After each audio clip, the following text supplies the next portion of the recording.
Okay.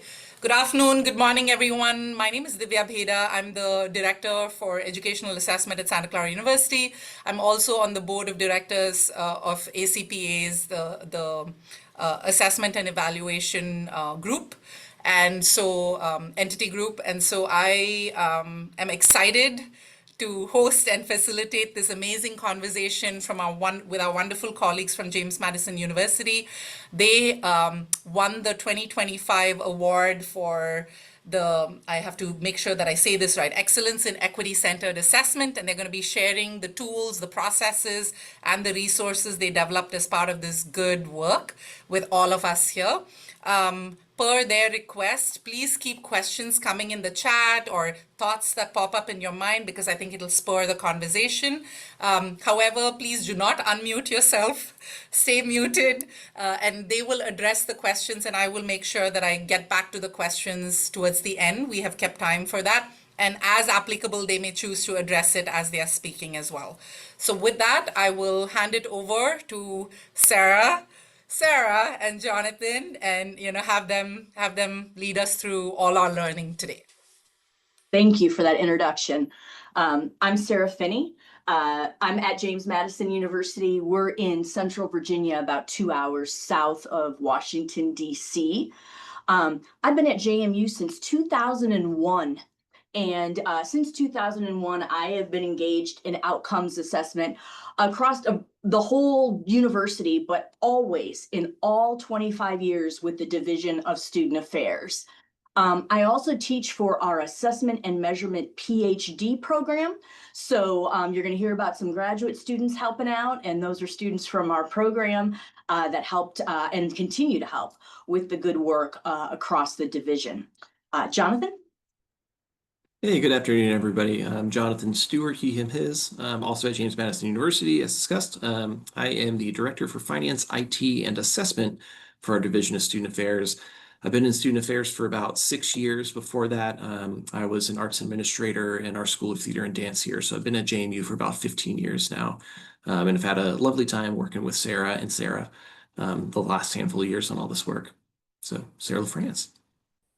Hey y'all, Sara LaFrance, she, her pronouns, and I am also at James Madison University. I serve as an assessment specialist under Jonathan Stewart's team of Student Affairs Assessment and Technical Services. And I have been at JMU since 2021. I just hit my 4-year anniversary. And I started out in assessment in our career center and then got plugged in with the division and have been really excited to get to partner and work with both of these wonderful folks. Okay, we will go ahead and get started. We're gonna split up the presentation as we go. I'm gonna go ahead and share my screen, and these slides will be available to you after we finish the presentation. We are gonna have some QR codes, so if you wanna get your phones out, now might be a good time to do that while I'm pulling this up.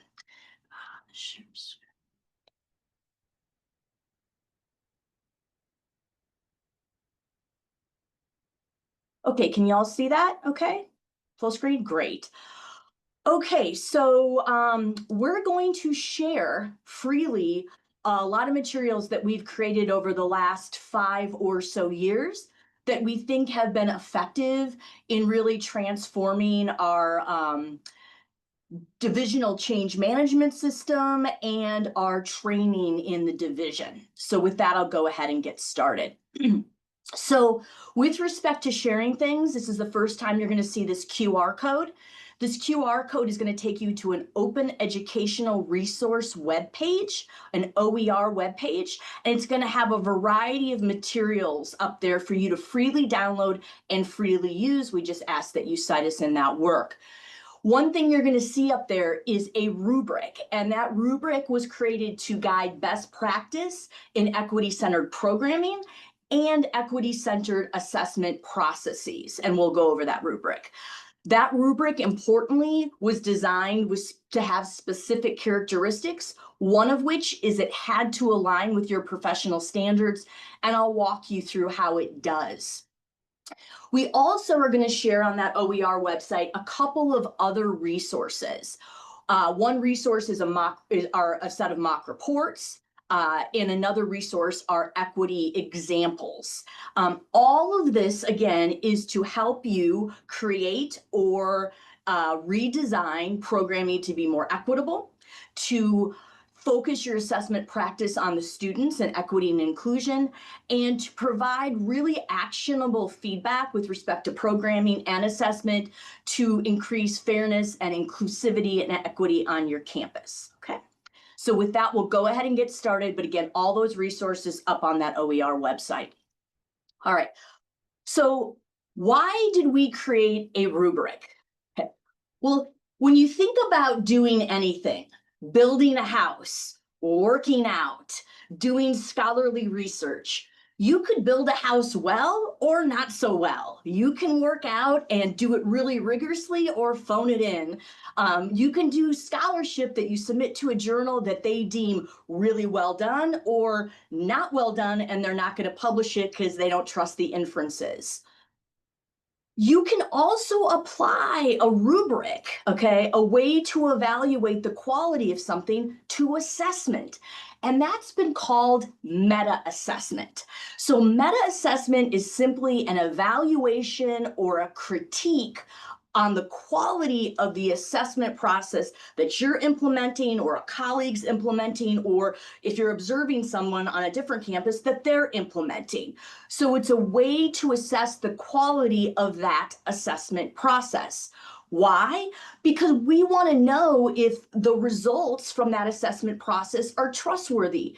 If someone engages in an assessment process to evaluate, say, a bystander program, and they say, oh, this is a wonderful bystander program, it had met all, it resulted in all of these outcomes, therefore we want to expand it across the university and get more resources. Your VP wants to know if those claims are trustworthy given the assessment process they engaged in. It's a very fundamental, basic, and reasonable expectation to have, okay? All right, so why did we engage in creating this meta-assessment rubric to evaluate the assessment processes being implemented in our division of student affairs? Well, first, we engaged in a needs assessment of our whole student affairs division. And what we found from that needs assessment was that we had to improve the assessment competency, and I would say confidence, of individuals across the division. This is not surprising given the issue of training in current HESA and CSPA programs regarding outcomes assessment. We weren't surprised by that. But we also saw that there needed to be training related to evidence-based, evidence-informed programming. And that was particularly important because the division had decided to move to a curricular approach to programming, which necessitates evidence-based, sequenced, coherent programming. But there was a lack of, again, competence and confidence in that domain. So we thought a rubric could really help us frame that work. Second, new leadership. We got a new vice president. We got a new associate vice presidents. Good time to kind of change things up, introduce some new things. Also, really good time for people to ask questions. When new people come onto a campus, they often say, what's the process for this? Okay, where are the resources for that? And we would say, there's no process for this or that. And so it gave us an opportunity to build something given it wasn't there. And the new folks on campus saw that. 3, on the academic side of the house at JMU, they were going through a meta-assessment process, meaning over the 100 academic degree programs, think psychology, kinesiology, art history, all of those academic degree programs wrote an assessment report. That assessment report was evaluated by colleagues on campus, other faculty, using what? A meta-assessment rubric. And they used the meta-assessment rubric to give their colleagues feedback on what they were doing really good with respect to outcomes assessment, what could be trustworthy, and what maybe could be dialed up a little bit and be a little bit better the next year. So very effective on the academic affairs side of the house with faculty. Because we were moving from a culture of good intentions to a culture of evidence, we thought using the rubric would help kind of support or fuel that move to a culture of evidence. And then finally, I'm not saying anything new to anybody on this call. There's about a 39 to 40% turnover rate of people in divisions of student affairs. They leave almost every year at about that rate. That means we get new folks on campus just like you all do. And those new folks may not have, again, competence or confidence in evidence-informed programming or outcomes assessment. And we thought having a meta-assessment rubric would be a great way to frame what we mean by doing assessment at JMU. What are our expectations and what are the processes? Okay, so who created this rubric and why them? All right. First thing we had to do is we had to have initial buy-in from the vice president and associate vice presidents, which just meant an educational session on what is meta-assessment, how meta-assessment could help them evaluate the quality of the assessment reports and then the decisions they would make about programming. Once they bought in, which was immediate, we could then send out an email asking, hey, anyone in the division interested in developing a rubric related to programming and assessment. From that, we had 5 student affairs professionals across a variety of different offices in the division, 1 faculty member, that's me, okay, and 3 graduate students from our assessment and measurement PhD program. We took about 2 years to develop the rubric. And we'll show you the rubric and tell you how we developed it in a second. 2 years to develop the rubric.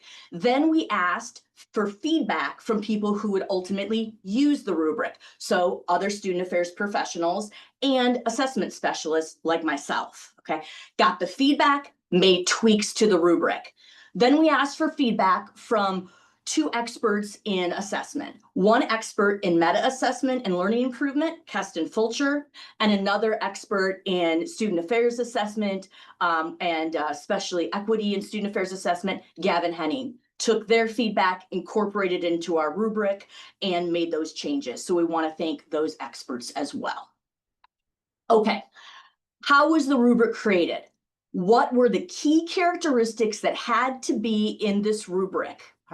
1, it had to align with your professional standards. That was a non-negotiable. It had to. The rubric had to align with the expectations that you were being held to in your domain.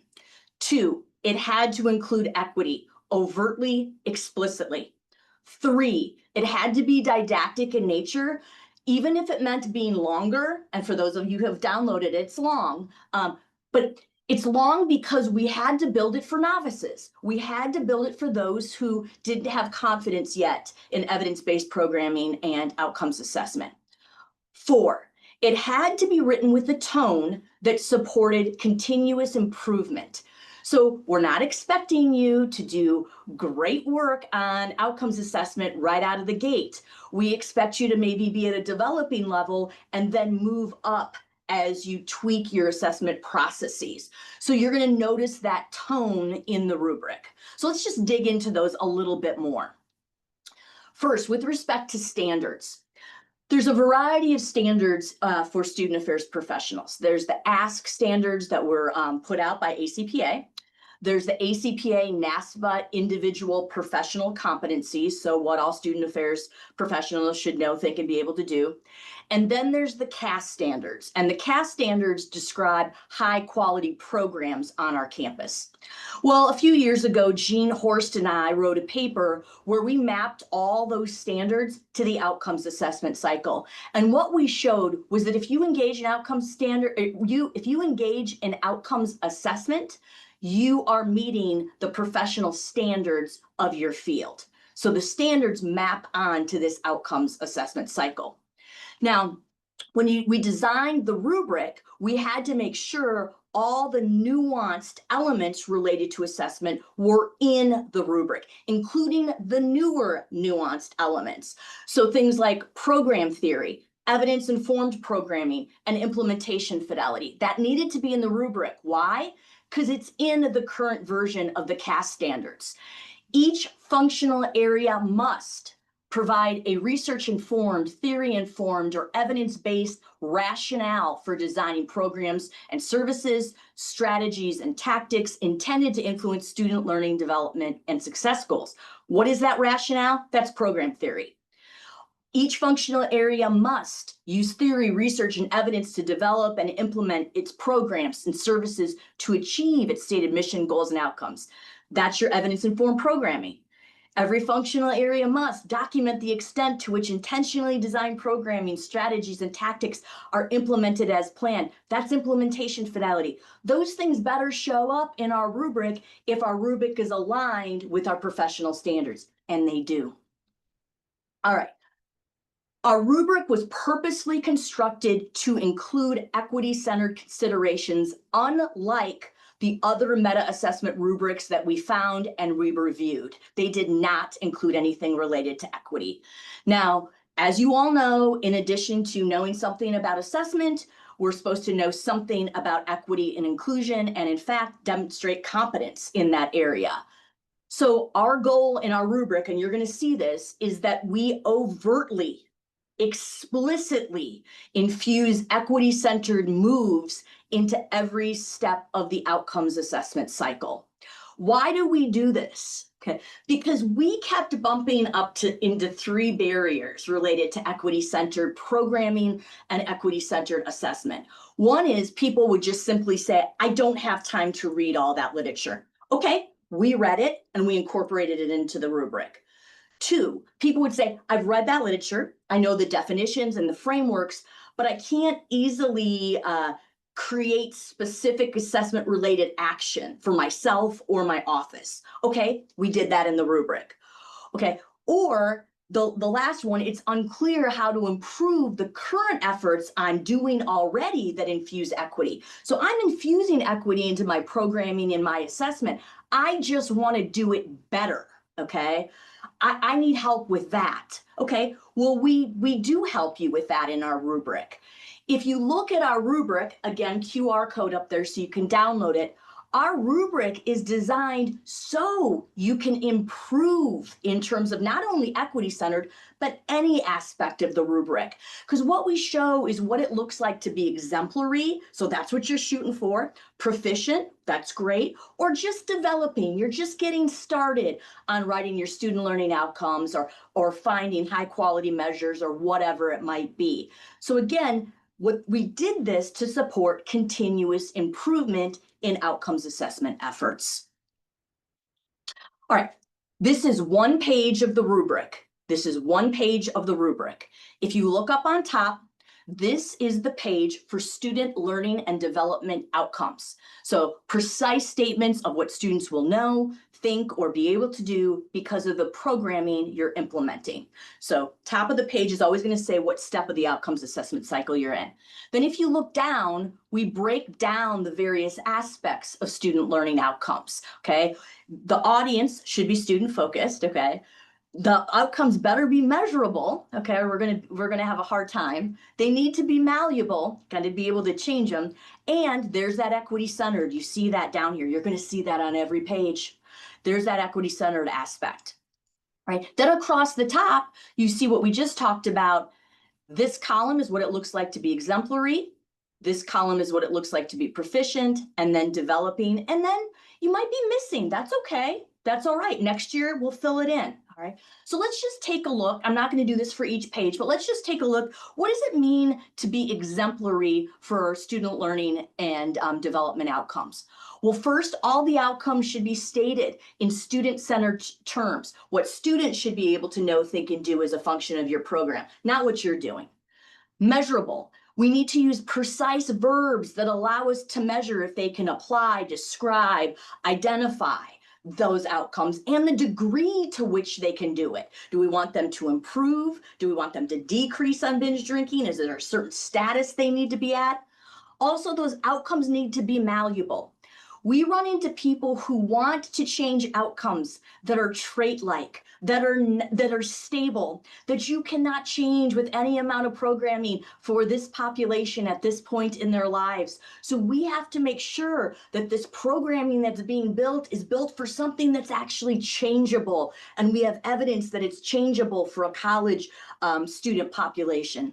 And then finally, equity-centered. We got to make sure that those outcomes are relevant for the intended student population, and there's evidence to support their relevancy for that population. And we hope that students are included in either the initial design of the outcomes, but at least revisions or giving you feedback on those outcomes. Now, if you're not up here in exemplary, maybe you're down here in proficient or developing, or maybe some of these aspects are missing, but this shows you how you can improve. Here's another page. I'm not going to walk through all of it, but this is the page where we map the programming to those outcomes that you just wrote. So a synopsis of the specific theory and research used in the creation and mapping of each programming element that's provided. That gets at that program theory. That gets at that evidence-informed programming. And you can see that here in these sub-criteria. And you have examples of what it looks like to be exemplary, proficient, and developing. Here's the page for implementation fidelity, okay? A description of the alignment between the plan programming, so all those activities, strategies, pedagogy, all those things you plan to do, and then what actually happened on the ground, okay? What the students actually experienced, okay? We got to assess that, all right? We got to see what that alignment is. And you can see the various sub-criteria you need to think about for implementation fidelity, and you see an example of what it looks like to be exemplary, proficient, and developing. And notice here on the bottom, equity-centered. You're going to see that on every single page of that rubric. It was explicit and overt, the equity-centered moves at each step in the outcomes assessment cycle. I'm going to put up here 2 articles. Both of these articles talk about the meta-assessment rubric. The first article over here in Research and Practice and Assessment, this was our first article, this talks about what is meta-assessment, why it's so helpful in a broader change management effort on your campus, how we developed the rubric, really situating it into a robust assessment process. The second article over here talks about how the rubric can be used for people who are brand new out of HESA or CSPA programs, and how you can even use this rubric in those programs to help support educating, developing competence in evidence-informed programming and assessment. I bring this up because Jonathan is going to talk about what kind of aligns with this first article, and then Sara is going to talk about how you can use the rubric to enhance the folks on campus, their skills related to outcomes assessment. So with that, I'll go ahead and turn it over to Jonathan. Thank you, Sara. So yeah, first we're going to talk about the major use that we're using this rubric for, which is the rating assessment reports and providing feedback to our colleagues, right? Doing that actual meta assessment. So we do that with a hands-on rater training. So we have to train raters up as a part of this process. And in this, we do a 3-day training process where we spend a day and a half walking through every section of the rubric and providing opportunities for people to practice rating example material as we go. Once we sort of walk through every section of the rubric and get questions and sort of tease through it all, we spend another day and a half rating mock reports. So the raters get paired up in a 2-person rating team. They rate the report individually, and then they come together to adjudicate their scores. And then we, again, all share back and we talk about that. We look at inter-rater reliability across the group and talk about the individual things that are coming up that we're seeing. Yeah, next slide. So these mock reports, again, we didn't have anything, so we had to develop it, right? So we knew we were doing this process. So as a part of the 2-year development, we built mock reports to be able to use to do the training. Again, we didn't have programs that were piloted initially, so we had to create hypothetical but realistic programs that people could like really chew on in a rating process and get some experience with. So those are on this next slide here. you can see we developed three, right? Because we have the sort of main pieces of this rubric, right? The exemplary, proficient, and developing. So we specifically tried to model a broader span of student affairs programming to connect with different professionals on campus. The exemplary report that we have that, again, is on that OER website is the Prime for Life Alcohol Education Program. The Proficient Mock Report is a peer-to-peer academic advising program, and the Developing Report is a community service learning program. So as a part of this, again, it's that varying quality, the exemplary being scored at an average of a 3 as a mock report, the proficient report being scored with some average of a 2, and that developing being scored as a 1. Our assessment consultants, again, our grads and our professionals, including Sara, rated those mock reports and created associated keys, including comments that people would provide to their colleagues as an example. So part of that is also training them on how to find evidence within the reports that they're rating and provide some feedback to them. So this example up here is the Prime for Life Alcohol Education Program. Again, you find this on the OER website. So again, executive summary sort of walks through some of the pieces that we're looking for people to write. And what was great about doing this mock report is it also gave us a template, right? So we didn't have a template initially. We created these mock reports. We can scrub the information out of them. And now we have a nice little template that we can ask our colleagues to fill out when they're submitting assessment improvement reports, specifically around learning outcomes assessment. So this is a snapshot of the key that we use for scoring it. Something to point out here is in the equity centered section here, right? This got a 1.5 in the mock report. So this is the exemplary report, but not everything is perfect, right? It's just the same thing like if you're taking a test and you don't want someone to be like, oh, all the answers are A. Because we have people that have come through the training and then they've done it multiple years now where the same raters have come through and even they find value in re-rating the mock reports because it's, they haven't read it for a year and, they catch things that aren't perfect in the report and they can use that to provide some feedback as we're going. So now that we are a few years in, we've had a lot of great stuff happen. So in general, what we're looking at, we did a 1 year after developing it, a 1 year pilot before we said, okay, now the rubric is set in stone. We're going to use this rubric for 5 years. We're not changing it. You, of course, take the rubric, do whatever you need to do with it to make it your own, which may include changing language on some of it if you're in a state that has a need for changing language right now. So we have an open invitation for training applications for paid raters. We pay our raters $500 a piece to engage in this process for about a week and a half, right? We do the 3-day training and then we give them about a week to rate actual reports. We had 21 reports that we rated this year, which was great, up from the 10 that we had last year. So we're having a lot of engagement from different departments. Some of that is coming from the same departments. We had like our rec center submitted a lot of reports this year. Our health promotion office submitted a lot of reports this year. Our student accountability office submitted a lot of reports. So we're still working at getting some of our other offices to engage because right now the process isn't actually mandatory. It's a recommended process. We're sort of still getting people in it as we get them. The one thing that didn't increase this year for us was the number of raters. So we're getting more reports, but we're not getting, again, it's a week-long process. So we're looking at actually adding a second training this year, which is exciting. Again, growth of the program. So we're going to do one in May, and we're also going to have one in January this year so we can give not only have additional opportunities for training, but additional opportunities for our colleagues to be able to turn in assessment reports, because it doesn't make a lot of sense for our folks in orientation, for example, to have to wait till April to turn in an assessment report to get rated in this process. So even January is going to feel late. So we're looking at opportunities there. Additionally, we had a need for some equity subcriterion resources, right? So it's recognizing in the process that equity piece, which is why, again, what we're talking about here, was one of the squishier things that people they grasp to it in different ways. So we were seeing inter-rater reliability changes in that. So we wanted to create more resources there. The other thing on this slide is just a note from, again, getting our vice president to talk about this process and getting that initial buy-in was super helpful. So let's talk a little bit about these equity resources that came up.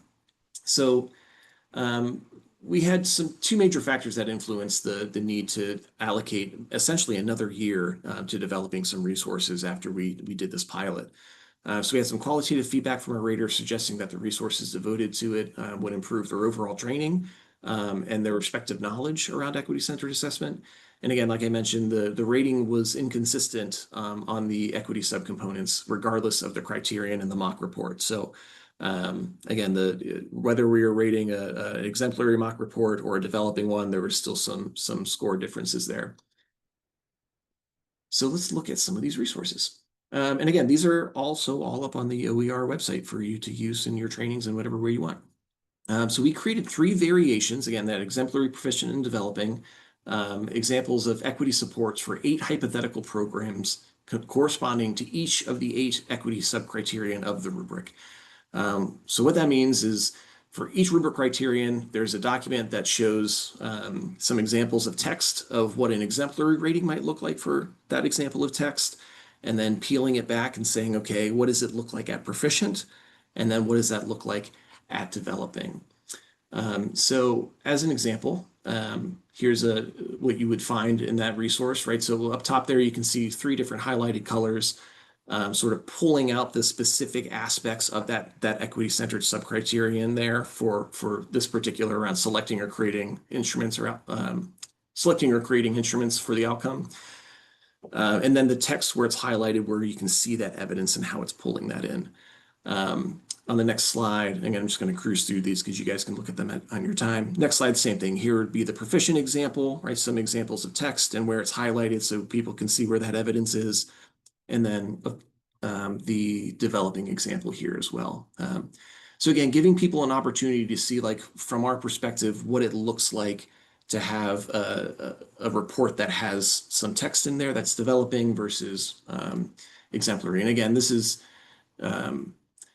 good tools for you all to use in whatever way you need them, especially if you start using this or you want to start using this and you feel that there's some like back and forth and trying to figure out what is exemplary or what should be exemplary. And we've seen that in trainings as well as we talk about this is, there's always a desire for more, but again, really kind of focusing in on that rubric and being able to use evidence and correspond that evidence to the subcriterion.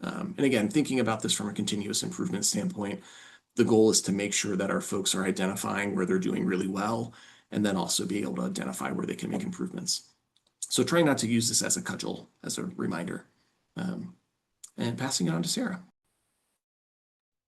Awesome, thank you. Yeah, so I'm going to talk about our second use of the rubric. So after it was developed, we also decided that we wanted to train folks on using it in practice. So not only being able to submit reports and have those rated, but how do I, in my day-to-day, what does this look like for me to use this rubric to help me improve my own program development and assessment of my programs?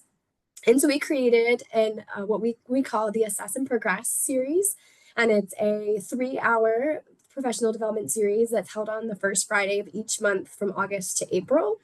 And we block that time intentionally for folks. The first half hour is a more structured opportunity for us to talk with them about a different step of the assessment cycle. So it does follow the cycle, which are the criterion of the rubric. And then the second half of time is more allotted for them to come and bring what they're working on. So whatever assessment project they might be working on, sit down in space, have that protected time for that work, ask questions of us. We have consultants in the space, Jonathan and myself, Sara, Finney, and some of her graduate students attend and support this. And so they can really come and get the consultations and the support that they need if they're willing to stay for that second part.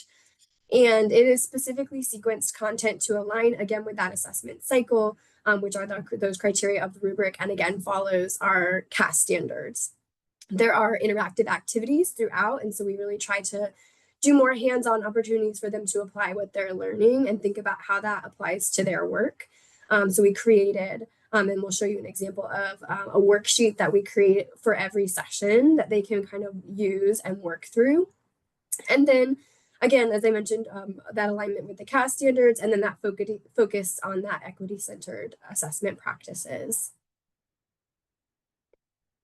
So the goals of the series were really to focus on There we go. Yes, the goals of the series were really to focus on, as we mentioned, we know that there's a lack of motivation to engage in assessment, and that specifically we looked at this expectancy cost value model, which is Barron and Holman's motivation theory. And so expectancy is really that, like, do they believe that they can do and engage in assessment? So kind of that confidence piece. And then the value of, do I value this? Do I think that it's important? Do I see that my leadership is valuing this? And then the costs or the barriers associated with engaging in assessment. So we really wanted to try to address those things throughout the series. We also wanted to encourage attendees to engage in professional development with our tailored educational resources to, again, build that expectancy and value. And then to encourage leadership buy-in in that process to protect their time, which we knew was one of the largest costs to engaging in assessment, was their time in engaging in that assessment work. So here again is an example of our rubric, this criterion to program theory that Sara mentioned earlier. And what we did was we took the rubric and we kind of turned it into an interactive activity. Excuse me. And so here you can see an example of our workshop or our worksheet that we created, where we really were trying to meet staff where they're at. We know that not all staff come in with assessment experience. As we mentioned, we know that's a gap in the training that most of our graduates are coming in with. We also know that staff are coming in at different levels of where their programs are at. Is it are they developing a new program? Are they being given or inheriting a program that maybe has a lot of emotion tied to it? We know that staff often come into, oh, this program that has been, that has been hosted on our campus for 20 plus years, and it's this, it's been facilitated the same way for 20 years, and maybe we need to like ask some questions about that and better understand why it's developed and maybe tweak the development as we know that our populations on campus change. And so we wanted to really help students or student affairs professionals and meet them where they're at with what kind of control they have over their programming. And we also wanted to highlight some of the successes of our series. Sorry, y'all, I am fighting a cold here. But one of our biggest successes of the series was long-term staff involvement. So we did have really great turnout from a couple of offices that really encouraged their folks to come for the entire series. And that was really great because they got to follow through. And most of those folks did end up submitting reports at the end of the April session. And so that was really encouraging to see. We also were able to help folks connect the training itself to the annual review processes, so the program reviews that folks were going through. So if they were engaging in this process and assessing their programs through this process, they were meeting those criteria of their annual program reviews if they were using CAS. Then we also loved that they were gaining experience in using and applying this meta assessment rubric in practice. So they could look at the rubric and even score themselves on where they were at on their current programming and kind of know where are the areas where we need to grow, where am I developing versus proficient versus exemplary. And we knew that a lot of folks were going to be sitting and developing, right? We expected that. And so we knew there was lots of room for improvement, and we were trying to engage in continual improvement.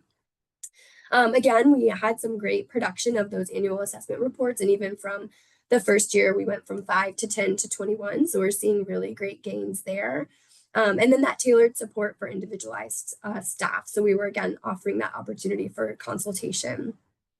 Of course, we often, experience challenges in these processes as well, and want to highlight that we did not, engage in this without our challenges. One of the biggest ones was miscommunication with just different priorities around engaging in assessment. Some folks may be prioritizing what I call butts and seats data, so kind of more engagement focused, attendance tracking, perceptions and satisfaction and that type of feedback, but maybe not as learning outcomes assessment focused, and thus their office or department wasn't valuing this process as highly. And so we really want to try to figure out how we can engage those folks in this process as well. Consistent participation, though we had some offices consistently sending folks, we had other offices that weren't. And so there was a bit of a misalignment with how many, we had certain offices with a couple folks coming and then certain offices where nobody, was coming. And so how do we connect with those offices that weren't sending folks to understand, is there a values misalignment or something else going on there? Leadership visibility in the process. we really wanted to see some of our directors, AVPs, and RVPs showing up in these spaces. And Tim, like Jonathan showed his quote, I mean, he is very engaged RVP in this process. But I think seeing them visibly in those spaces really helps our folks. We had one of our AVPs show up to the Raider training at the conclusion just in this past June, and 3 or 4 of his folks were in that space, and I think it really meant a lot to see him come there and thank them for their time and effort in being there. And they had also written reports, and so I think that really reinforces the value and lets folks know that their time and effort towards this work, which we know is a lot of effort, is valued. And then we also struggled with our modality. So as we know, our times are changing, and there's a lot of opportunity for remote and hybrid work. And so we wanted to be able to offer this training for as many folks as possible. Our first year, we did want it to be fully in person because we wanted that high touch, high interactivity. We had that consultation time at the end, which was really difficult to try to do with a virtual modality. This past year, we opened it up to try to allow for more folks to attend virtually because we knew folks had virtual schedules, but that did make it challenging. A lot of folks just hopped off the call after that first half, and so they weren't sticking around and protecting that assessment time. And it was hard to try to work online with folks while having folks in person. So we're still working on that one. And then intentional time for assessment being utilized as other work. So they might come, but they might be typing away, doing emails while they're there. They might not actually be using the time for assessment. And that's for us, if they're saying that they don't have that time and we're trying to provide them with that protected time, it just shows us maybe it's not a time issue, maybe it's a value issue. And so how do we combat some of those things? So yeah, maintenance and moving forward, we would love to make some changes. And so we've already started some of these things, but one of our biggest changes is really to increase the value. We want to focus on the programming aspects of the cycle because we know that's where our student affairs professionals are really, that's where their bread and butter is. And so we're really putting emphasis on the first 2 steps of the cycle. So that program theory and learning outcomes. Step 4, which is that implementation fidelity that Sara mentioned, and then that step 7, use of results.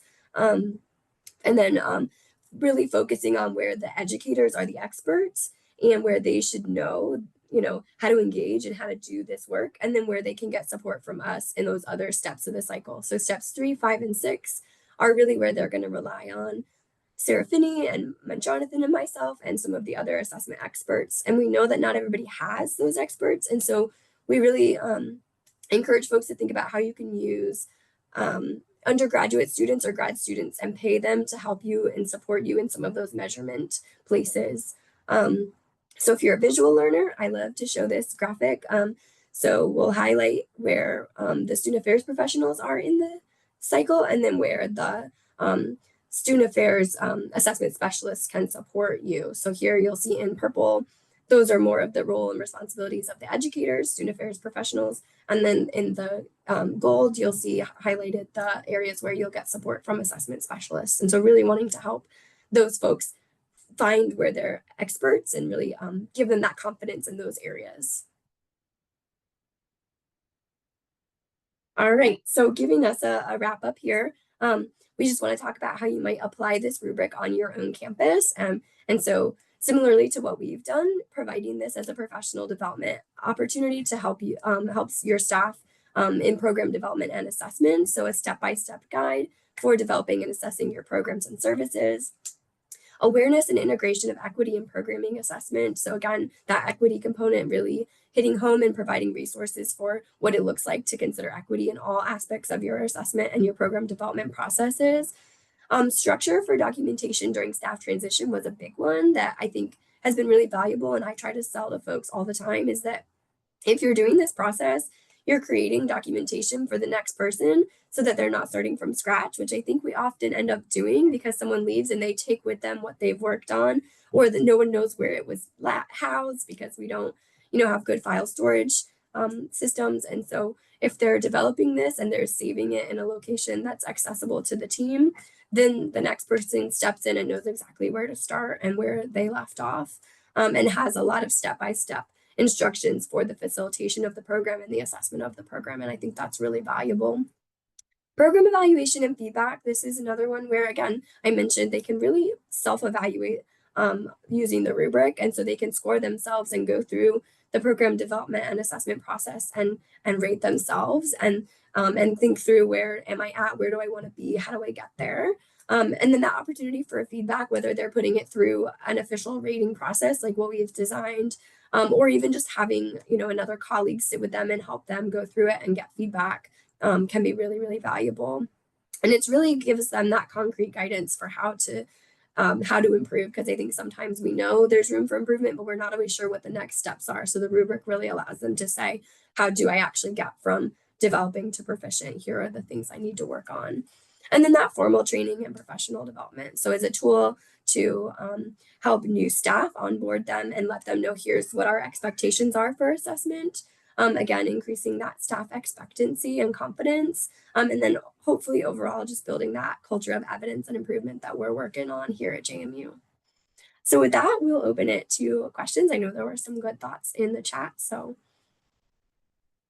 I'm seeing Katie's question here about, did you find that the 1.5 hours was sufficient amount of time for the consultations at the end of the sessions? It really depends. So sometimes, yeah, you're able to, because we're doing each step month by month. So they might be asking a question specifically about that step, but people are at sort of all different places around the assessment cycle, even if we're talking about the one piece of it at that time. So for some folks, yes, and a lot of times that becomes an opportunity to get people into a deeper consultation process, whether that's with us or whether that's with Sarah Finney's team in SAS. We have an army of grad students, small army, but a nice little army of grad students that do consultation work for us, specifically around measurement. And then Sarah does a lot of consultation work as well. Both Sarahs on the call do a lot of consultation work as well. So sometimes yes, and oftentimes it gets to another piece.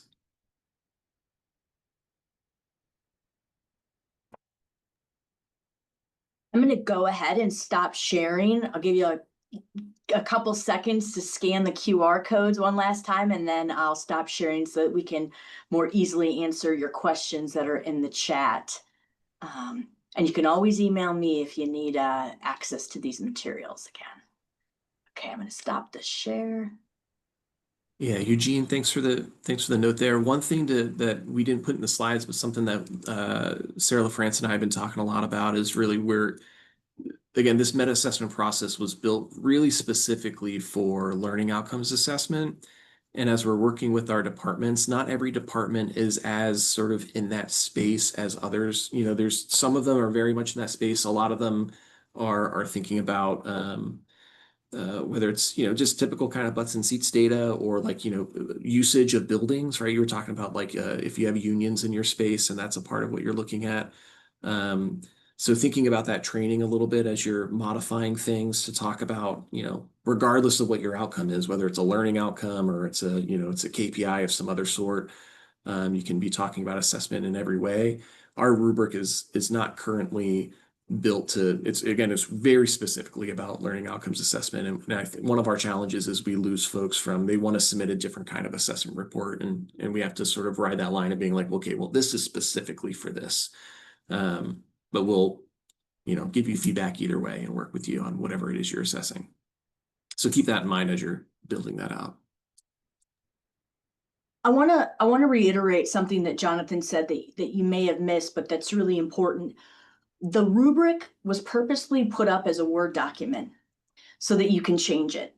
We are very aware that our friends in Florida and Nebraska and Kansas and Missouri, and I'm not going to say all the states, can't use certain words that are in that rubric. But you could change equity-centered to student-centered in some of your states. And you can change some of the words, equity to fairness or whatever it might be. Go and take that Word document and adapt it to be whatever you need it to be in the current context that you're living in. That was a purposeful decision that we made when we uploaded it, was so that you could change it. We can say it right now. We'll see. It's ever changing, so we might have to adapt it ourselves.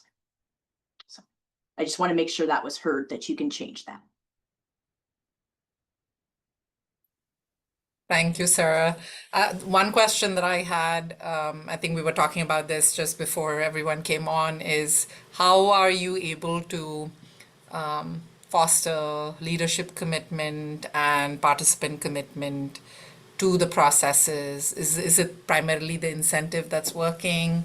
Is there some other way, given the time commitment that it takes? And student affairs folks are always stretched so thin, asked to do more with less. So if you could speak to Yeah, that. that's a constant fight. Sarah and I talk about that a lot, right? It's different departments are participating at different rates. Shout out to our OSARP office, our Office of Student Accountability and Restorative Practice. The director in that space, Wendy Lushbaugh, has specifically said, like, we're going to make time for this because it's important work, and all of her staff are engaged, right? They're presenting at national conferences now on the assessment work that they're doing. It's really impressive. So it really kind of it's at all levels, right? Our VP, we're getting involved. Our AVPs are involved at different rates, but again, it sort of just becomes about what their needs are. So it's we're chipping away at different spaces. Folks get excited about it. We shoulder tap them to get them involved, or if they come with a question and they realize they can get into the process and get that feedback, it's helpful. But as far as like the do more, like I'm a big fan of Keith Edwards and his work around the curricular approach, and I'm in a place of do less, right? We just need to be doing less, plain and simple. So it's the do more with less thing. It's an awful kind of corporate type of space that's infiltrated into higher ed in certain ways that to me is problematic. So it's we need to be, this kind of work and doing this kind of meta assessment work can help us focus on what's most important, and then be able to hopefully maybe do less, like do more of what works and what's important. But I know, again, it's a student affairs. I refer to it often as a monster of the week television show. Like, it's just, you can't control some of the things that we're dealing with sometimes, right? It's just things pop up and take precedent. It can sort of take control of all the deep thinking that you want to have time for. So that's part of trying to build in that 3 hours as a part of our Assess and Progress series, is to say, like, block this time off. And again, at a minimum, right, 3 hours isn't a lot in the scope of a month. So trying to get people to show up and use that time, even if it's giving them that time to plan further ahead on, block off your calendar for a day and do this work. When I think someone asked this in the chat too, but like, we've been really good about incentivization and also just trying to show that we value this through recognition opportunities. And so again, the fact that we can pay our raters is really, I think, a great incentive, but we also created 2 awards in our division. We had an existing award that was Program of the Year that did not have an assessment requirement. So we rectified that. So now, in order to qualify for the Program of the Year, they have to have some form of assessment of their programming. And then we created I think it's an assessment, culture of assessment award. And so that goes to a staff member who's doing this work and engaged in this work and has shown commitment to it by attending these types of things, by going through the rater training process, by assessing their programs and supporting, their team and assessing programs. So it's, and there's criteria for that, and they get, a plaque award, and I think they get a little bit of monetary value to that as well. And so I think that has also shown folks that, hey, like, we value this, we want to see this, and we will recognize you for putting in this effort, because we know it's a lot of extra work for folks. I want to address a question that early on, Divya, you had about malleable outcomes. And this is great, because when Sarah and Jonathan do the Assess and Progress series and they go through the rubric, they talk about all these things. The most current, and it's a good example, is this was kind of co-curriculars a couple of years ago, this issue of entitlement, student entitlement, particularly academic entitlement. So entitlement overall is not a great thing when people feel entitled. It's really not a great thing when students feel academically entitled. I pay tuition, so I should get at least a B. I pay tuition, so I should be able to park wherever I want, including the faculty lots and whatever it might be. And they wanted to design programming to change academic entitlement. The issue, unfortunately, is It's very hard to change entitlement. Entitlement's really closely linked to some fairly bad personality traits that are not malleable. And you can change academic entitlement a little bit, but it takes a lot of resources and a lot of years, and it may not be well housed in the Division of Student Affairs. It may be something that's better housed in a first-year seminar, and then it's moved on through the academic programs. So we would often question, how easily can you change that outcome given the length and the strength of your program? Because if it's something that's not easily changed, let's get real. You're not going to change it in a 2-hour workshop then. So either you need, $72,000 or whatever, whatever they go and ask Jonathan for to expand the program and the facilitators, or we need to move that program somewhere else where there's greater capacity to change something that is not easily adapted or changed or tweaked. So there's a lot, and creativity is another one, very hard to change, malleable, but really tough. And maybe we leave that to our fine arts folks and our music folks to foster those rather than putting that on our student affairs folks. So those are some examples. Let's see, Jonathan or Sarah, were there other questions you wanted to tackle in the chat? Just catching There's one from Kofi here, just wondering if we have any rubrics on how to assess bias in an education session. So again, I think Kofi, this rubric would help you assess any, again, it's a meta assessment rubric, so it would help you assess the quality of the assessment that's being done for that kind of program, is sort of what we're sharing here. So people are assessing any number of programs and services. Again, we've got like 14, 15 individual units, right? From a counseling center, health center, rec center, your classic sort of student affairs collection of spaces. And anything that has a learning outcome associated with it, those folks are then assessing it. And then we're using this rubric to assess that assessment, to provide them feedback on those inferences that they're making with their assessment. Well, I know think we're we're- running Would out be of... helpful in that if, go ahead. No, go ahead. I was gonna say, I know we're running out of time. I just want to give a couple shout outs, and Jonathan and Sarah, go ahead. Of where we're gonna be, and we talk about this stuff all the time, but if you're gonna be at Assessment Institute in Indianapolis, we'll see you there. Virginia Assessment Group in November. We've got some proposals already submitted for NASPA, ACPA.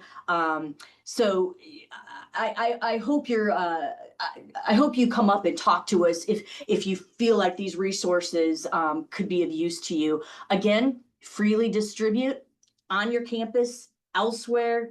Use them. They're up on that OER website because they're open educational resources that are free for you to use. Sorry If about that. anyone My phone needs- started ringing. Oh. Sorry, Jonathan. If anyone go ahead. if anyone needs a copy of the rubric that is has the language changed, I have started working on that in the back end, just to knowing that people might be asking for it. So don't hesitate to reach out. Keeping time in mind, I just wanted to say thank you again to Dr. Sara Finney, Dr. Jonathan Stewart, and Sara LaFrance. Very, very informative webinar, lots of resources for folks, and I think just a lot of things to chew on. Good luck with the work that you're doing. I hope you're getting good feedback from your division that that folks are appreciating it, and the work that you're doing is moving forward. I wanted to give a shout out again to the Commission for Assessment and Evaluation within ACPA for helping us have the opportunity to bring folks like this in and for all of our learning. If for those of you who are on here or who will view this later, if you're not part of ACPA, a great organization, wonderful to come and attend. It's one of the best conferences I've been to, just a lot of community building and learning, so and lots of ways to get involved. So thank you, everyone. Have a good afternoon. Wishing you a happy summer and restorative, rejuvenating break before the school year starts. So thank you all. Be well. Take care.